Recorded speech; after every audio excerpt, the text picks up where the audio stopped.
Oh, there's a lot of people here. I'm sorry.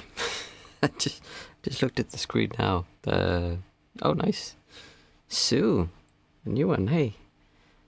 Sue is saying, hi Martin, I'm new to your live show, but I've been catching up on all your YouTube videos for 2 months and started meditating. This really helped me, so thank you. I'm happy to hear that, Sue. She's also saying, I now meditate every day and it's helped me cope with life as it's not trying to make sense of the past.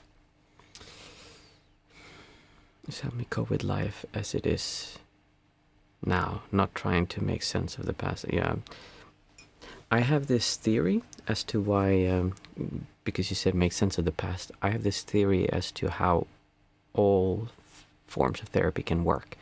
And I think it is because we can, whenever we choose to feel good.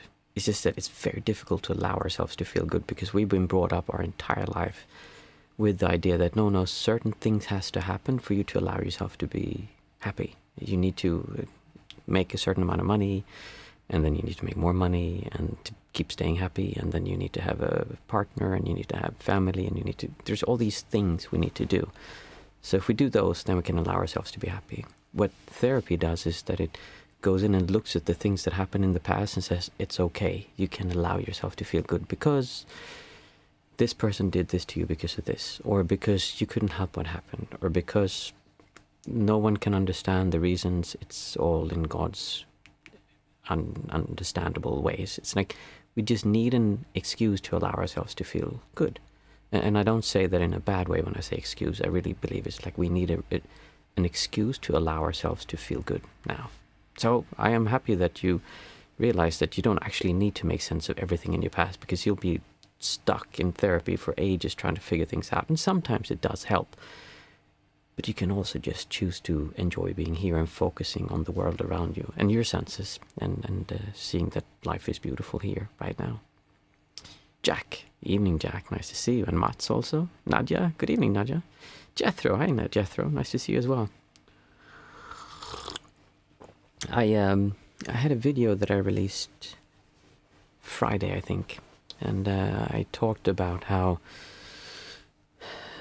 what was it I talked about? Oh yeah, being present and mindful when life is tough, when things are shit, and life just doesn't seem very nice, because it's one of those things that everyone kind of has as an excuse as to why they can't practice. Because I understand feeling happy if like you're winning the lottery, or if you have everything in your life in order, then it's easy to enjoy being here.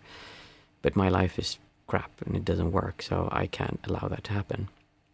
And I think a big misunderstanding is that we're not talking about enjoying your life, meaning your story of your life.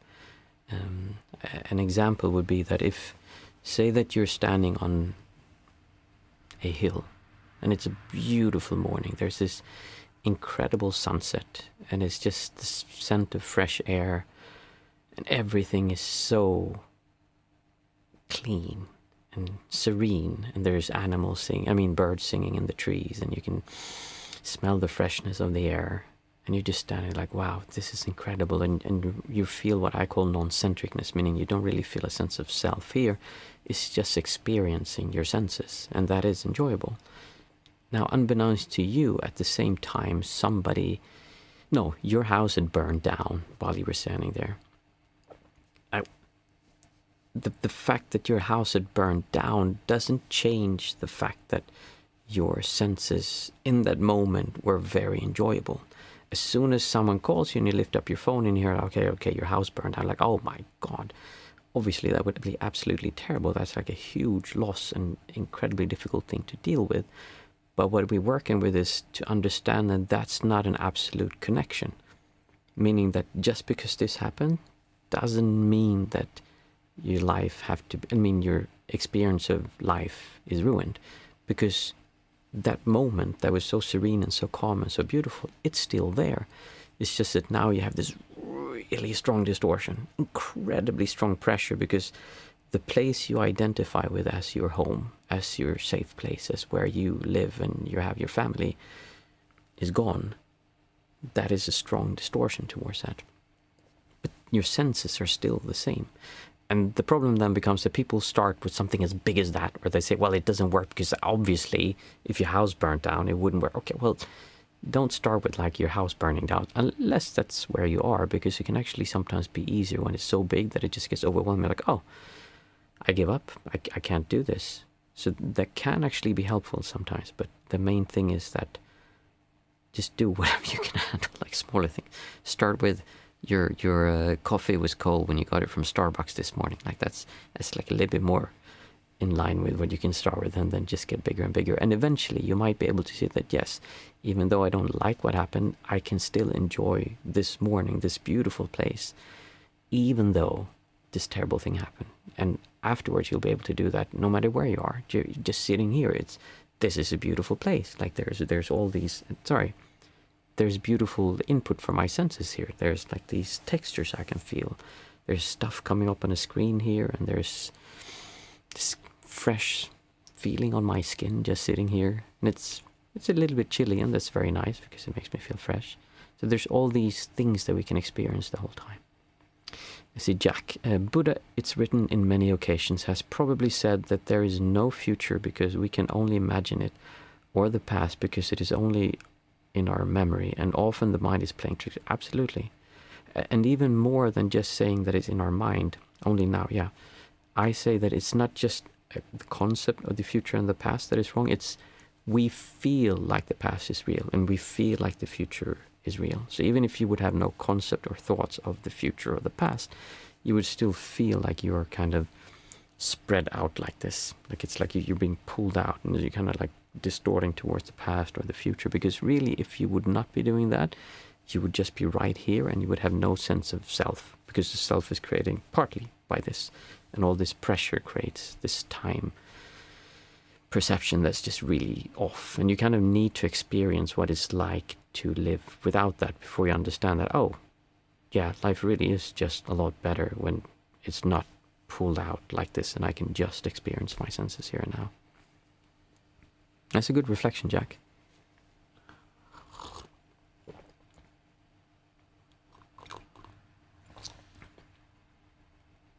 Has anyone had anything like that you've tried?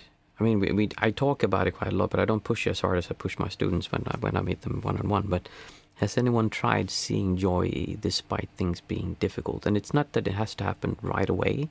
Many times it'll be that you have something that happens that's difficult, and you react in a certain way, and then you're like, okay, wait a minute. I don't need to get carried away with this. I can start appreciating and enjoying being here, and then feeling like, oh, actually this surrounding is beautiful, and really coming back to your senses, coming back to now. How's my neck?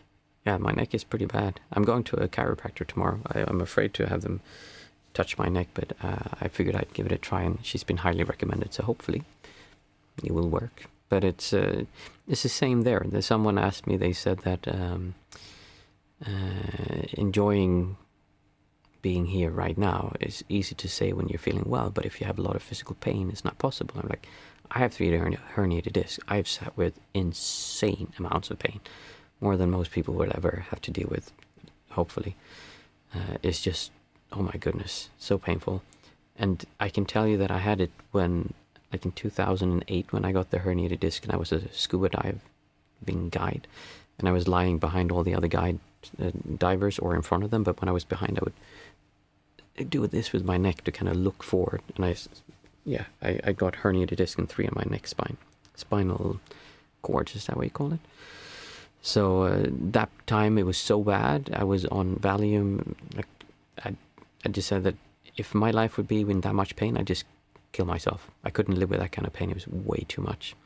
Fortunately, it got better, and then last year I got it back again, but instead of having it out my left arm, it now went out the right arm, because the discs collapsed onto that side instead. And that was tough. It was really tough. But it was also really different, because that time I didn't have the catastrophic thinking like, oh my goodness, it's going to be like this forever. I just can't live. Like, I knew that it could be like that forever, and that it could actually be that it didn't pass, but I didn't have the panic about it. So it's not just that your life needs to be perfect. It's really, you can enjoy being here even when things are difficult. It's just that it's more difficult most of the time to do when life is difficult. Definitely reply your last question. Definitely your last question. Hope you'll get better soon. Thank you, Jack. Yeah, and it's okay. It's like I said. If my neck stays like this for the rest of my life, I can live with that. Like it's difficult. I keep waking up at night because of pain, but it's like I can still get 5 hours of sleep. There was a time when I got 2 or 3 hours of sleep, and then it's like it's not functioning. But 5 hours to 6 hours per sleep, that's perfectly fine. I can live with that. I hope tomorrow helps you. I hope so too. I'm hopeful. This woman is supposed to be really good, and she'll work, from what I understand, a lot around the neck, and it's so easy to say also. Like when we say these things, like, okay, I'm not going to care about worldly things. I'm just going to care about my concepts of me in my mind, and I'm not going to be attached to any of this. It's like, yeah, but you're still going to have to live with that freaking pain. Like you have to deal with that somehow.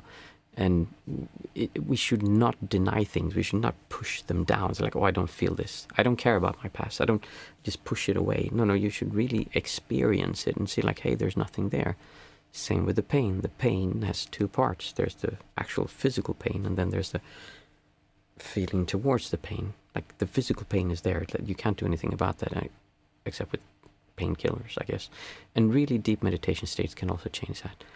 But the part where you go like this, which is actually the most difficult part, especially in chronic pain, that you can most definitely do something about.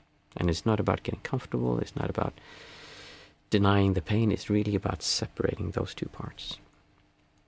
Let's see, Mats. Yeah, I tried and succeeded feeling joy in trade school, despite, oh yeah, we talked about that last week, despite it being an experience full of distortion, but I feel like it's still difficult to keep the mindset, because it's still very new. Nice. I'm happy you tried it, and I'm happy that it worked. So that's when you start out, there's this idea that I'm just kidding myself.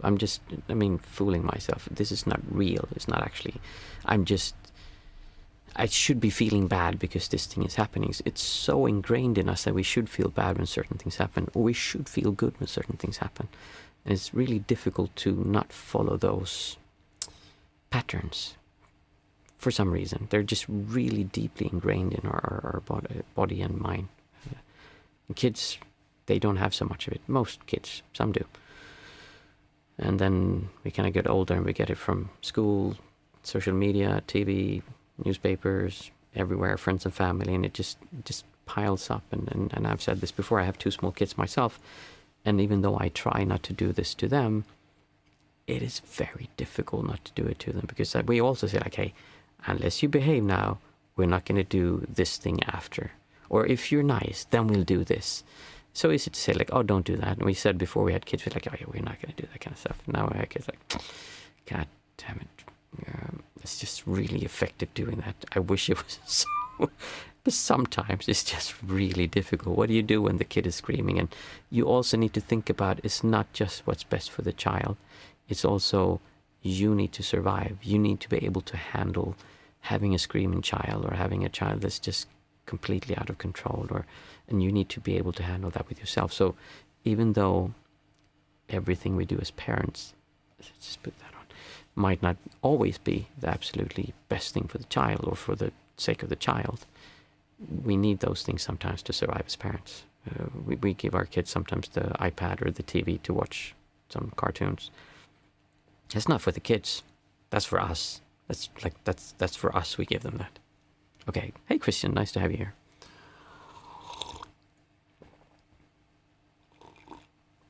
So, time flies when you're chatting with friends. That just goes really quickly. For those of you new, we always start with a short chat before, and there will be a question and answer after also. And after that, we start with the chat in the beginning. We do the 5, 4, 3, 2, 1 method, which is a method to come back into our senses, and I'll go through that soon. After that, we'll do, today is Monday, so we'll have a guided meditation for 20 minutes, and then we'll have questions and answers after, if there are any. When we do the 5, 4, 3, 2, 1 method, it's a method where we say out aloud 5 things we can hear, 4 things that we can feel, 3 things we can hear, 2 things that we can smell, and 1 thing that we can taste. And the goal here is not to do the exercise. The goal is not to do something correct. the goal is to experience your senses without this distortion, this kind of flickering thing that's always in the way. The Maya Indians call it, I think they call it the Maya, like the veil of in front of reality, meaning you can't see clearly because it's like there's this thing, haze, always making it difficult to see. And that haze is this feeling of me having a feeling towards things. So like, oh, this is good, this is bad, this is neutral. We always distort towards things. And again, it's one of those things you really need to feel what it's like to experience life without that, to fully understand how much better life is when you don't have that. So this is an exercise to try to get to a point where we have as little as possible distortion towards our senses and really coming back into our senses. It's a really good exercise to do if you're with someone who's having a really hard time or panicking or completely out of control, if they're willing to play with you. If they're not, then they'll just get irritated and punch you in the face. Hopefully not. So I'll say it out loud and you can say it together with me, and try to say it out loud if you can. If it's not possible where you are, then it's fine to say quietly, but the whole goal here is to really stop and be aware of what you're experiencing with your senses. So I'll go first. 5 things, and say them together with me. Well, not say them together with me, what I'm saying. Say 5 things out loud that you can see where you are. So I see the letter Q. I see knobs.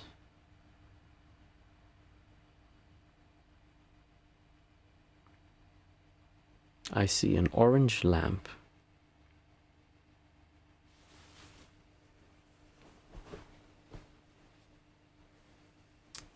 I see a mouse.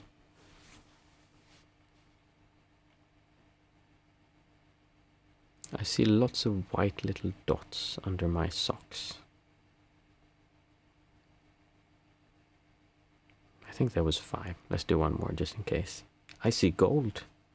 Not real gold, but gold. There was 5 things that I could see around me. I will take 4 things that we can feel. I can feel my breath in my chest.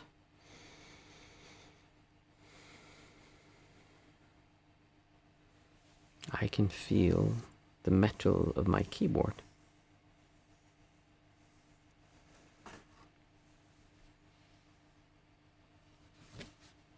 I can feel the velour of this lamp thingy.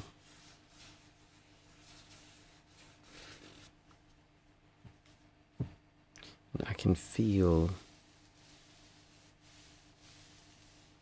the blanket on my knees.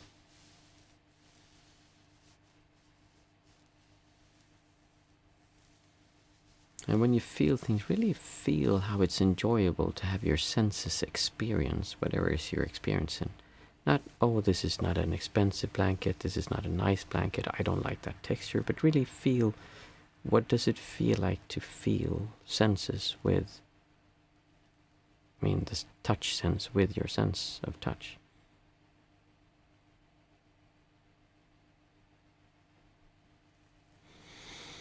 After that, we take 3 things that we can hear and try to listen for sounds within the sounds. Not always the most obvious thing that you can hear, but see if there's more nuances to the sounds that you hear.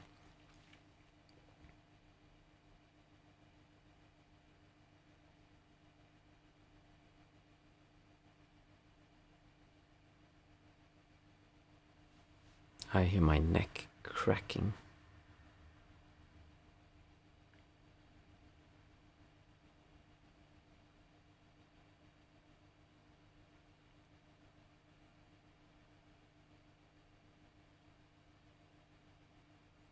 I hear something that's rattling.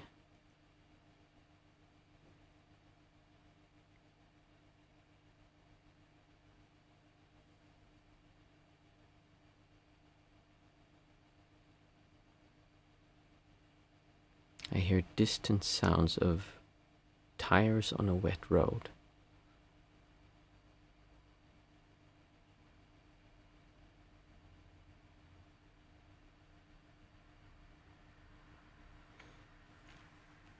And we take two things that we can smell.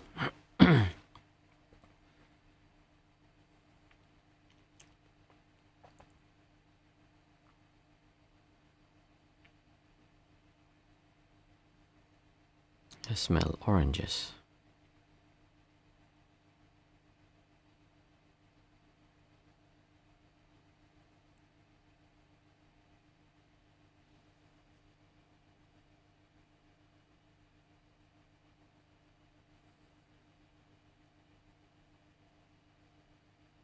I smell furniture.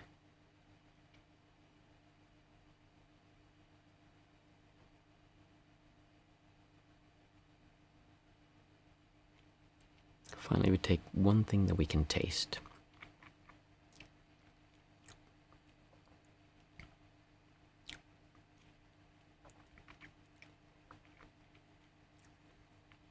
Tastes kind of bitterness.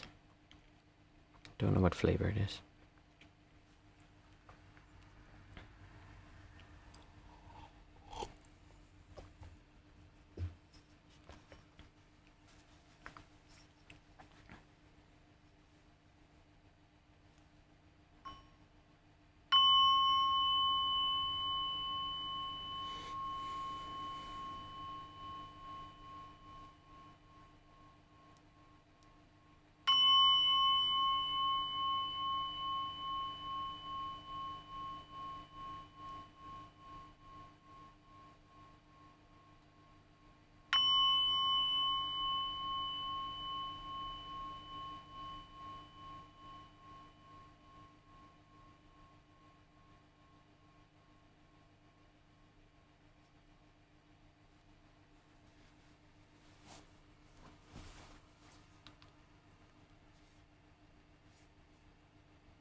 For this meditation, we'll be focusing on our breath.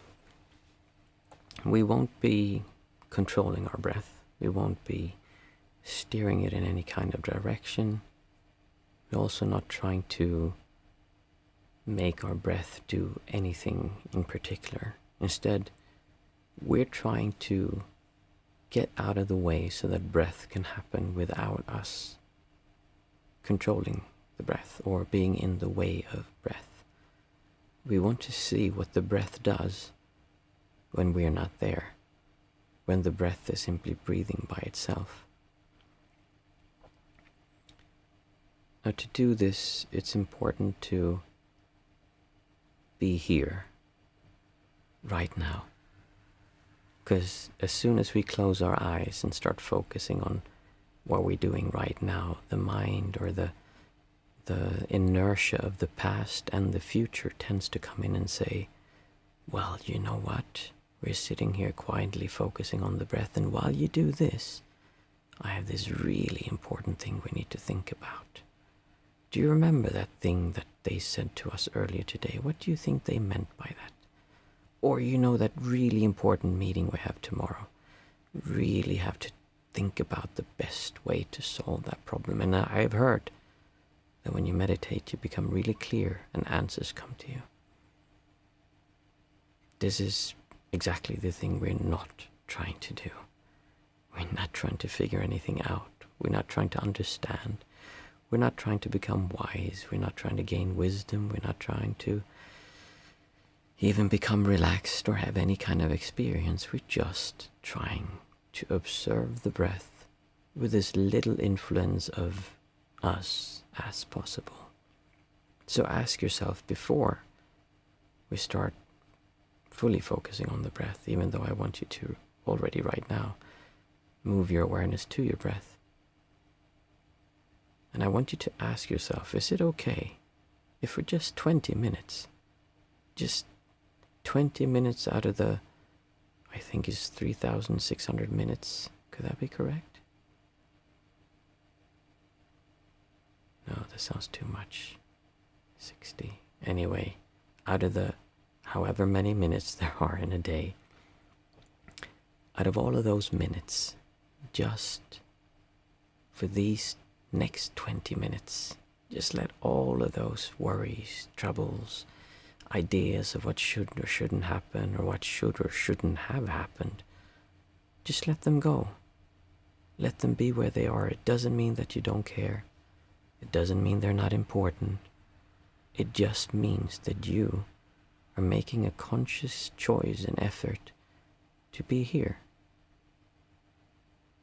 with your breath. And everyone else who is sitting in front of their telephone or computer or TV, or I don't know if you can listen to it on the radio, whatever you're listening to, you're just sitting here and trying to observe your breath for the next 20 minutes. Give yourself permission to do just that, and let go of everything else. Now, for those of you who have done this before, you know that that's not always as easy as it seems. And to make it a little bit easier, we do a technique where we count our breaths from 1 to 8, and then down again from 8 to 1. And maybe you've been here several times and you thought, wow, I know that technique now, I don't need to do it anymore. I highly recommend you that when you start out, just the first part of the meditation at least, really do count your breaths. Really try to do a few reps of 1 to 8 and then down again from 8 to 1, because it is remarkable how much it helps to still the mind, to calm the mind, to become more aware of your breath. It really is like grabbing hold of your breath and holding it so that you don't let it go. And as you do, you'll become more relaxed, and you'll gain what's called shamatha, or concentration, which means that basically the stickiness of your mind, it'll become easier and easier for your awareness just to rest effortlessly with your breath as you're breathing in and out. So I'll do it one time together with you, and then you can continue counting yourself. As we're breathing in and out, 1. Breathing in and out.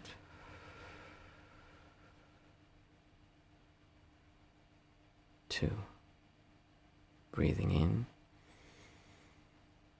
and breathing out.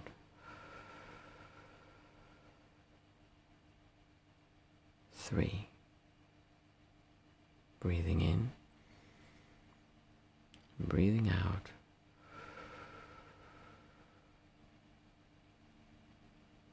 4. Breathing in and breathing out. 5. Breathing in and breathing out.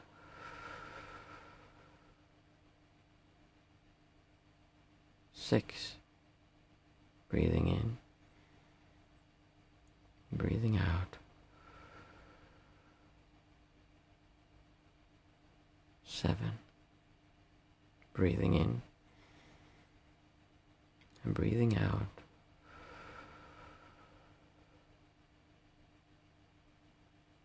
8. Breathing in and breathing out.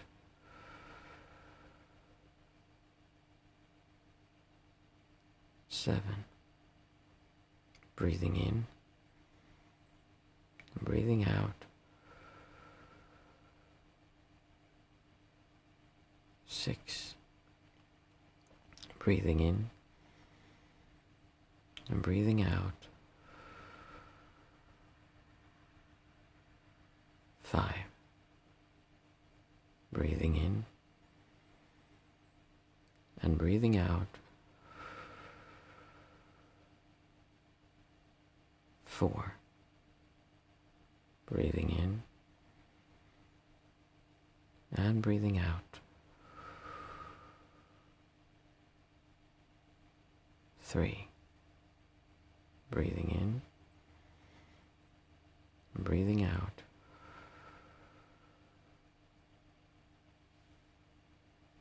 2.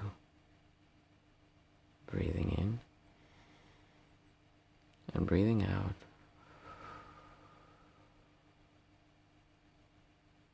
One. Now continue counting your breath from 1 to 8 and then down again from 8 to 1 as you breathe in and out. 1. Breathing in and out.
As you're observing your breath, keep your awareness wide and spacious, effortlessness. There should be no cramping, no pushing to feel more or to feel less, just resting, ease and peacefulness in the way that you're using your awareness. If there is struggle to push thoughts away or to see breath even though you can't feel it, then that's not the direction we're trying to move towards. We're trying to move towards just being, no matter what that entails.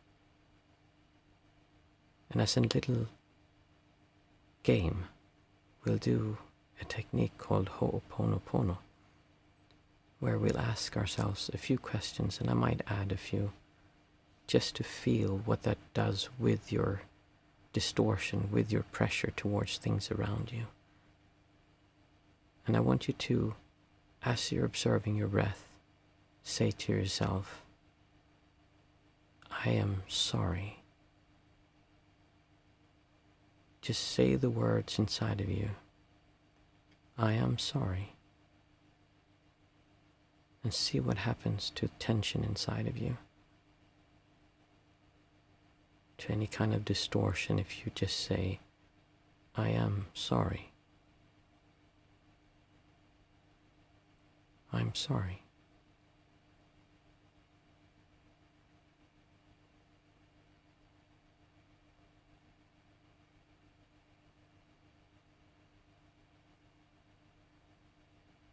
Then move on to saying, please forgive me.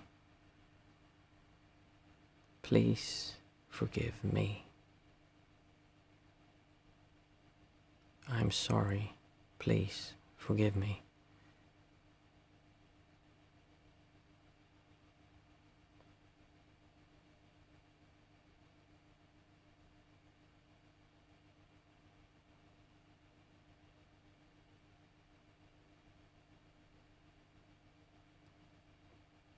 Thank you. Say the words to yourself. Thank you. I am sorry. Please forgive me. Thank you.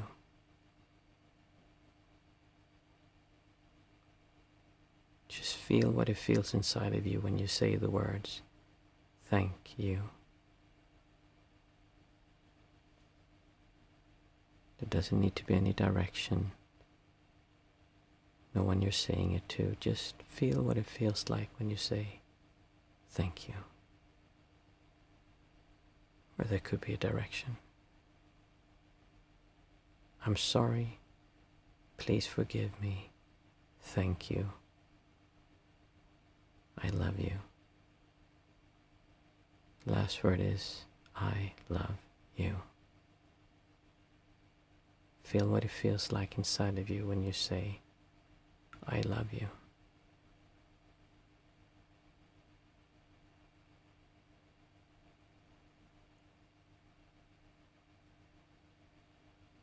I'm sorry.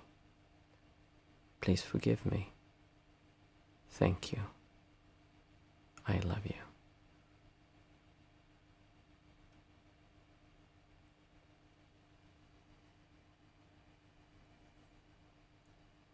If you want to, you can keep on focusing on these phrases as you use your breath as your anchor while you're breathing in and out. In and out.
I heard an interesting statement today. Someone said that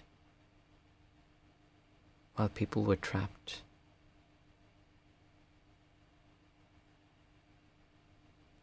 in the World Trade Centers as they were falling down, there were no calls going out of people calling someone up saying, "Oh, I hate you so much. I'm so angry with you. I can't believe you did this."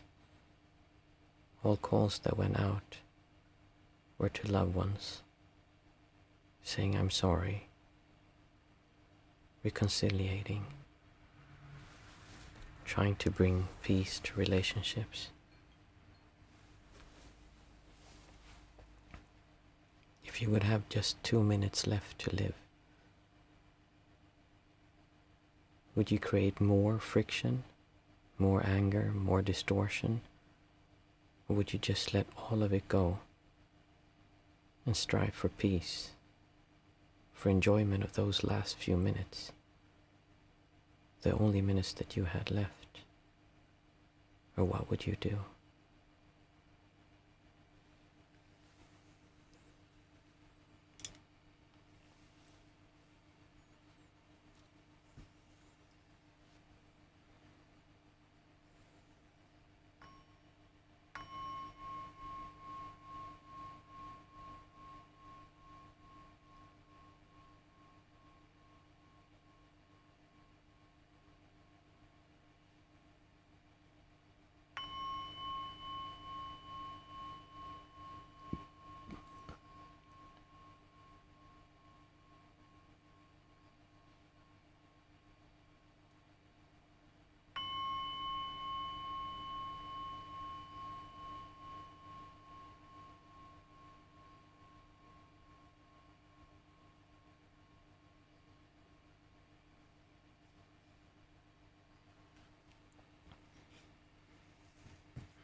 If you're enjoying your sitting, feel free to keep enjoying sitting. Or you can drink a cup of tea with me, or you have anything you want to discuss, feel free to ask questions.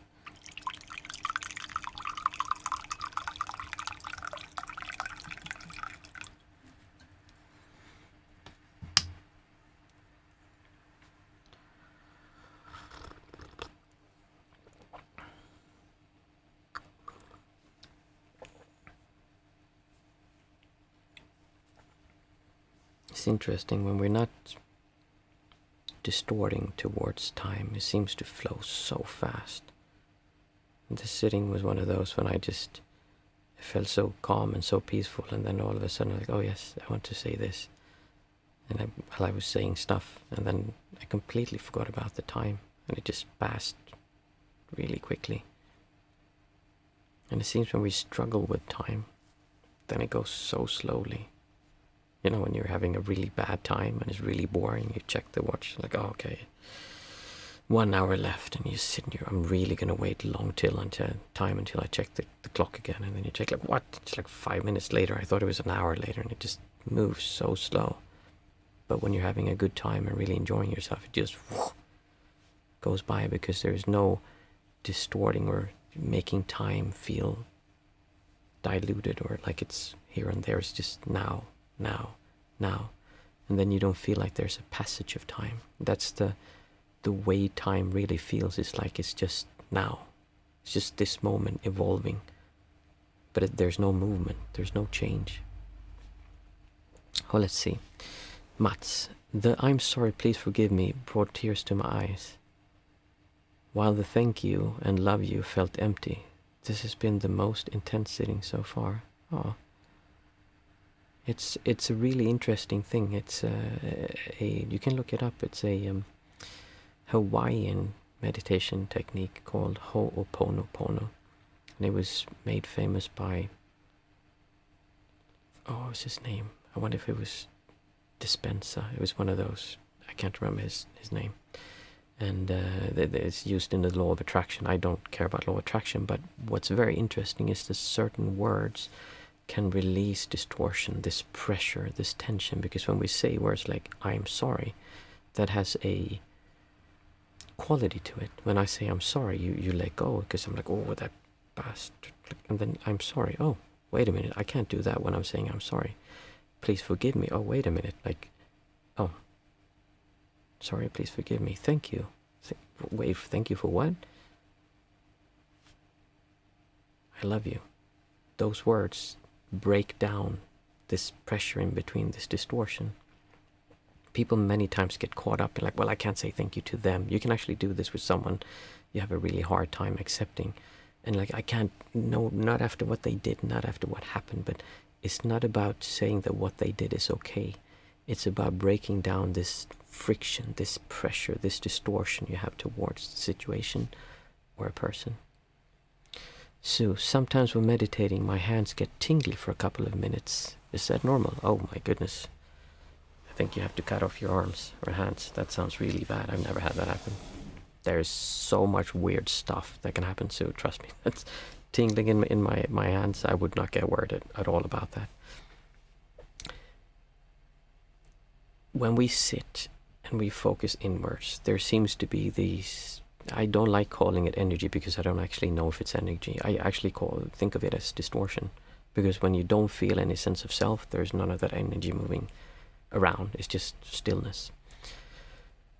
But when you sit and you start focusing, that starts moving around, and many times it can be blockages, or it can also just be tension, and you can feel all kinds of weird stuff. There were times when I kept on swallowing air. I just kept on burping. There were other times when I got migraines that I thought my mind was gonna, like, I was gonna have a what do you call it when you have a bleeding in the brain, I can't come up with the word right now. A herniated brain. No, it's called something else. Aneurysm, is that it? Yeah, a vein was going to pop and I was going to die. There's just like this, there's so much strange stuff. I had toothaches, very common to have toothaches. There's one passage in certain things when you sit and the body goes, like, what the? You twist back and then he goes, I'm not doing this. What the heck is happening? A lot of weird stuff can happen, and it's all perfectly normal. You're not possessed by some kind of demon or spirit or anything. It's just part of the deal. You get used to it. So no, I would not worry at all about that. The main thing to look for is, do you feel any pain or discomfort after you stop sitting? And it's fine for like a short while, but if you start having pain or weird aches and it continues after, then it might be worth looking at. But even then, it can just be things moving around, so I wouldn't worry about that at all. Could you bring it up though? Let's see, Jethro. Is there an optimum amount of time to sit per day? And is sitting twice per day preferable to sitting once? Aneurysm, thank you, Jethro. That depends on what you want to do. Optimum amount of time. When I went to centers that were strict, we would sit 15 hours per day. And if you were serious, you'd sit an extra hour in your room. So that would be 16 hours per day. It's really difficult to get that much time of anything in a day. And they would say, yeah, that's optimum. That's what you should do. I've been told off by a senior monk who basically said that, because I was sick at the time, and I said, I'm only sitting 8 hours per day. And he was like, Bante, if you're not serious, you should leave. You should not take up the space and waste the valuable place that we have here just by sitting 8 hours per day. If you're not serious, then don't stay. So optimum time depends on what you want to do. For most people, and for what I'm assuming you want to do, I would say that it's really nice to sit twice or thrice per day, because then you have the coming back to becoming aware and feeling what you're feeling and experiencing. Is kind of like a resetting. And then you have throughout the day, things happen. If you can, it's really nice to have one time during the middle of the day, just 5 minutes, just to come back. And then once again in the evening, if you can. I have children now, so I usually am not able to sit in the mornings because there's so much stuff happening. I try to get my sitting in the evenings instead. But also more than that, meaning that the meditation is just a way of calming down in one way, but honing our senses to, bhavana basically means to develop the mind, to make the mind a muscle stronger. And that's just the exercise, but being aware throughout the day is something you should do throughout the day. And for me, that means focusing on enjoying and appreciating reality around us. And that you can do 24/7. Okay, not when you're sleeping, but every waking moment. You can be focused towards joy, leaning towards happiness, leaning towards enjoying your reality as it is around you. That is something you should really strive for. Strive, a good word? Yeah, lean for throughout the day. And that is something you can absolutely do. And not get upset when it doesn't work, because it's not going to work all the time in the beginning. Like Mats was saying, he was able to feel joy in trade school, even though that's something that's very difficult. Now, in the beginning, it feels like, okay, this is like difficult to do because I'm not supposed to feel joy here. But the more you do it, the easier it gets. It's the same thing when people become depressed. You start doing things to make you feel bad, and you just get in a pattern. It goes over and over, and then eventually it's very easy to feel bad, and you feel bad about everything. And then you start watching all these conspiracy theories and all this stuff that creates a lot of fear, a lot of worry, us against them, and it creates distance, and it creates even more of that, and it spirals out of control. So there's a lot of ways that you can make yourself feel bad. What we're trying to do is find ways that you can allow yourself to feel good more of the time. And meditation is just one of the ways that we hone our awareness to do what we want it to do. Quite literally, the word for meditation was bhavana, and bhavana means to train the mind. It doesn't really mean the way we see it as when we say meditation, oh, I'm meditating when I'm drinking my coffee. That's not quite what they meant in the olden days, as my daughter says. It just means to train the mind. And then you need to do something with that. Imagine that you're sharpening an axe and you're getting it really sharp, and it's like it's glimmering, and the edge is so sharp that if you breathe on it, it hurts your lips, even though you're not even touching it, because it's so sharp. Like, that's how sharp your axe is. But you never cut down any trees, so what's the point of having a sharp axe? That's kind of the issue I had when I was a monk, is that you really spent a lot of time sharpening the axe, but we weren't cutting down any trees. Most of us here, I'm assuming, live as lay people, so you have loads of trees around you. There's plenty of opportunity to cut down trees. We don't have the advantage that we have when we live as monastics, that we can focus all of our time on strengthening the mind. But then we have more opportunities to practice cutting down trees. Jack is saying, thank you for today. Got to go. Good night. Good night, Jack. Nice to have you here as always. Did I actually answer your question, Jethro? I'm not sure I even answered it. I can't remember what I was saying. I think what I was saying, you see, Jethro, thank you. You should call your book Cutting Down Trees. It sums up your practical ethos. Yeah, in many ways that's true. Cutting down trees. That's a good way of viewing it, because there's so much pencil sharpening or axe sharpening going on in Buddhism, where people are so focused. They're just so focused on getting the perfect axe, but actually going out and getting dirty and gritty, don't really want to do that. I have a question for Sue, if you're still here, Sue. You said that you watched the videos like a few times, and have you seen the guided meditations before, after they happen? How is it different, if you have, to look at them after and actually being here? Oh, nice. Yeah, I see that you're here. Did you find that it was different being here with everyone here and actually being part of the meditation compared to looking at the meditation after it had actually happened? If you've ever done that, I don't know if you have. Just because you watch the videos doesn't mean you watch the lives after. I know some people do. I've seen the statistics, and there's quite a few people who watch them.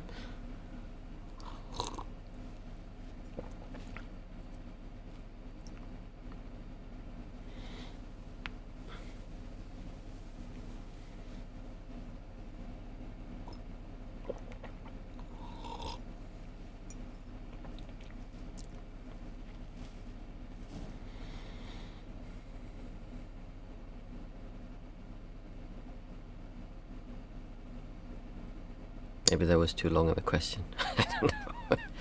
If you feel like answering, you don't need to if you don't want to. Yeah. Did anyone else Hey Catherine, nice to see you again. I have also watched live sessions I missed, and it's better, easier live.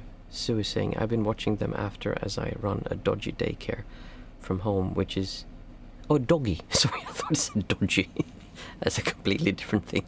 Dodgy is not the same as doggy daycare. Sorry. From home, which is 6 a.m. to 7 p.m., so a bit chaotic. I did find it better being here. I relax more. Just like Catherine says, I find it as well. It is interesting to see that when, even though we're not actually with each other, it does feel different when we're sitting together like this. And I started doing these live streams, I think, was it in April? Not a year yet, but it was quite a long time ago. And I thought, I wonder what people... I may as well just record a video. And like, no, I want to meet people. And I really feel like I meet people. I get so much from this. And it's very nice to hear that people also see that when you're sitting here. Let's see. Mats, thanks for the meditation, Martin. Really interesting and gave me something to think about. Have a good evening and good luck with your chiropractic appointment tomorrow. Thank you, Mats. And as always, nice to have you here. Mats, good night, everyone. Sue, yeah, the time passed quicker. Nice. Cool. As always, it's a pleasure. And a good thing is it's Monday, so we have Thursday. It's only Monday, Tuesday, Thursday, just a few days in between. I hope everyone has a great week, and really try this week to focus on, let's see what Catherine says, better to know you are here and available to talk and answer questions, but also great to be able to watch again. That's true. Also, you can ask questions, which is different as well. Hey, Nadja, see you as well. So really this week, try to focus not just on your meditation if you have morning, evening, whatever you do during the day, but actually focus on enjoying and appreciating your senses. Not the story of your life, but your experience of your life.